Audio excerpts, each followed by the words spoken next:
Hi everyone, this is Karen. I'm a librarian at the Mill Hopper Branch Library, and today I'm going to show you how to make a cardboard loom and how to use that cardboard loom to make a woven bookmark. We need a few supplies to get started. First, you'll need a piece of lightweight cardboard. Something from an old cereal box is perfect for this project. You'll also need a pair of scissors, some tape, and a ruler. And finally, you will need something to weave. I'm using embroidery floss, and that will give me a very thin bookmark. Perfect for slipping in between the pages of a book. You could also use yarn, but for a bookmark, I definitely recommend a very thin yarn because you don't want something that will add a lot of bulk. To get started, go ahead and take your ruler and lay it straight across your cardboard. Trace the top and bottom of the ruler.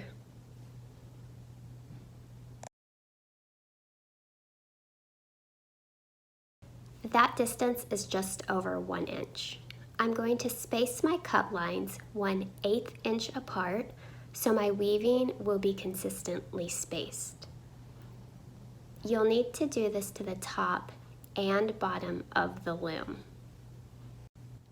Now take your scissors and carefully cut about 1/4 inch into each line, including the 2 full lines on either end.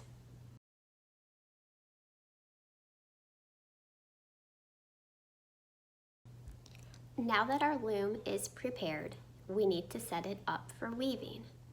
Take one color of the embroidery floss and tuck it into the first cut line at the top left of the loom. Leave a tail about 2 inches long and tape that down to the back of the cardboard.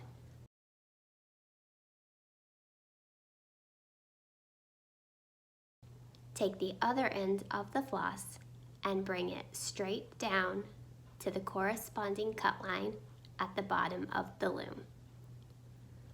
From the back of the loom, take the floss to the second cut line and bring it around to the front and go up to the top of the loom. Repeat this process from the top to the bottom, looping the floss behind the cut lines and making sure the floss is tucked in securely to your cut lines, all the way across. Be careful during the process. You want the floss to be snug against the cardboard, but you don't want the floss to be so tight that the cardboard starts to curl.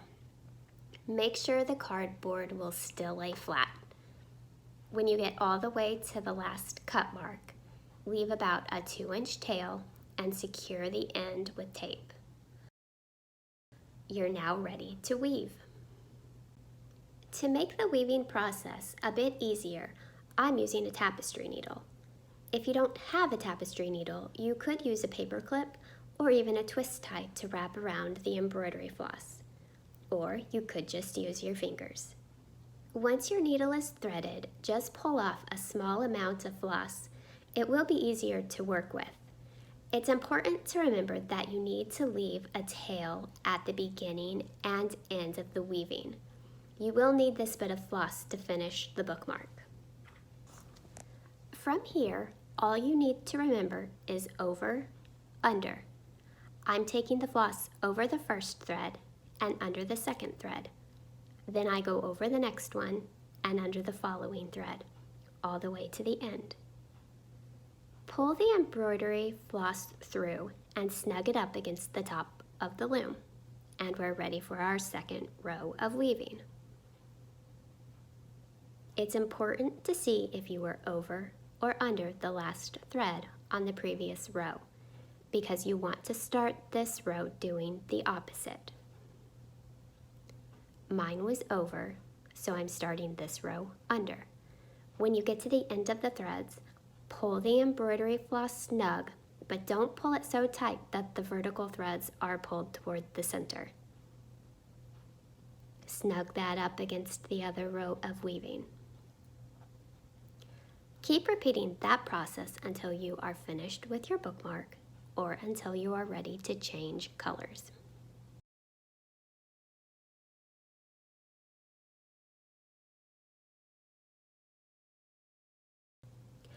I made a slight mistake here.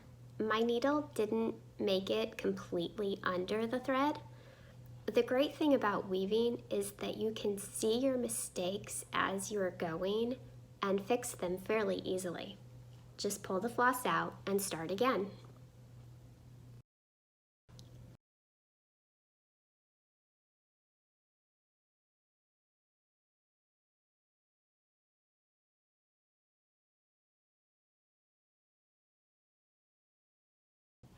I'm making my bookmark 2 colors, and I want the colors to be evenly distributed throughout the bookmark. So I'm going to change my threads after every 6 rows of weaving. I'm just going to cut the floss, don't forget to leave a tail, and get my second color. I'm taping all the tails down to keep them out of the way. I'll show you what to do with them at the end. Continue weaving until you're finished with the bookmark. Watch out for other mistakes. I made several before I was finished, and fix them before you move on. The last couple of rows get a little tricky because you don't have much room, but just keep wiggling the floss under and over the threads until it's snug. I'm finished weaving my bookmark, so now it's time to clean up the tails. You are going to take each of the tails and weave them into the side of the bookmark. Once they are woven into the side, you simply take your scissors and clip off the excess. Alternately, you could just tie the ends together in a knot and cut off the excess if you'd rather. Once all of your tails are woven, it's time to take the bookmark off the loom. Turn your loom over and remove the tape from the back. Then slip the loops off the top. I'm using my tapestry needle to help get them off because I might want to use my loom again. Repeat the process on the bottom.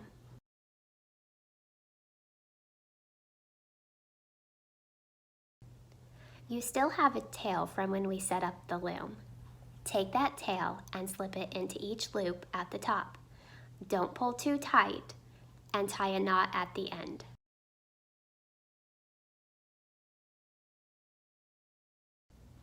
Do the same thing for the other side of the bookmark. Clip the ends with your scissors and your bookmark is complete. And here is my completed bookmark. I hope you have fun making your own woven bookmark. Keep in mind that this is just one example of what you can make with a cardboard loom. We have some great resources with other examples of woven crafts. If you are interested in learning more, I definitely recommend Creative Bug. Check our website regularly for even more virtual programs, and don't forget to sign up for Summer with the Library.